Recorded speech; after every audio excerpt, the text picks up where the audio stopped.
Tai fierce Mettebe dashijene. Bimpet quote shahazli dokasht Tkachit ni nishlen twodit eat ni bashashin ashi had dashit hunagahni dashinale. I'm Navajo and I'm from the Navajo Nation. I'm a senior at Windrock High School and I'm 18 years old.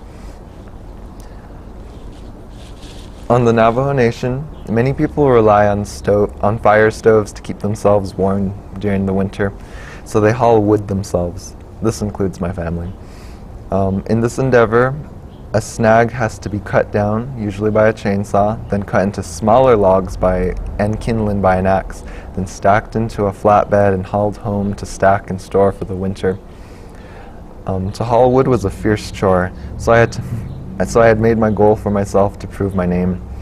My parents decided on Tai as a name long before I was born, and my mother made me a semi-junior when she named me Jean after my father, Eugene.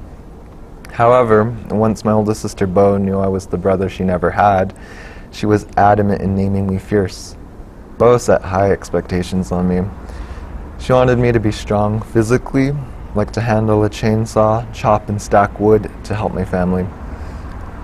And since I live at an elevation of 8,000 feet, winter can be harsh, so I have to haul wood with my family to stay warm. My oldest sister and father both worked for the forestry as firefighters who could fall trees. Sometimes I feel as though my oldest sister should have been named Fierce instead of me. When my family hauls wood, my father usually cuts down the tree, a fearsome feat. Naturally, I wanted to live up to my name and cut down a tree. My mom told me the horrors of tree accidents. A young woman she knew who stood too close to a tree fell was permanently maimed. Her life and face was never the same after that. Or of another time when a tree rolled down a hill and nearly crushed the bystander's vehicle. On top of that, I feared the chainsaw. It was heavy, loud, and sharp. I could barely hold the chainsaw in position long enough to apply enough pressure so the teeth of the chain could rip the bark instead of my skin and bone. Eventually, with enough help from my father, I was able to drop my first oak tree. I asked a ton of questions as my father taught me how to run the chainsaw, then how to handle the blade. He explained before I can even begin to saw, I have to press my chest against the tree trunk and glance up to determine which way the tree tilts. I found a point where I could carve out a watermelon-like piece and start a 30-degree angle opposite of the way the tree will fall, and then I cut below it to the center.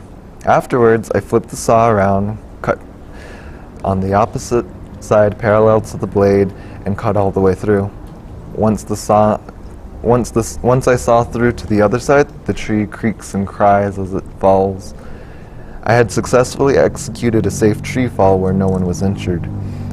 Even though I haul wood, I never forget the danger I must consider when I cut down a tree. I thought I had finally lived up to my name, but it was not a monumental change to me. I did not suddenly become a strong, stoic person named Fierce. People still mistook me for a girl in airports and restrooms due to my long hair and lean physique. Even though I was able to accomplish my goal of felling my first tree, I learned that I do not have to be fiercely physical or strong. I can be fiercely determined, fiercely smart, fiercely curious. I do live up to my name, Tai Fierce, for myself.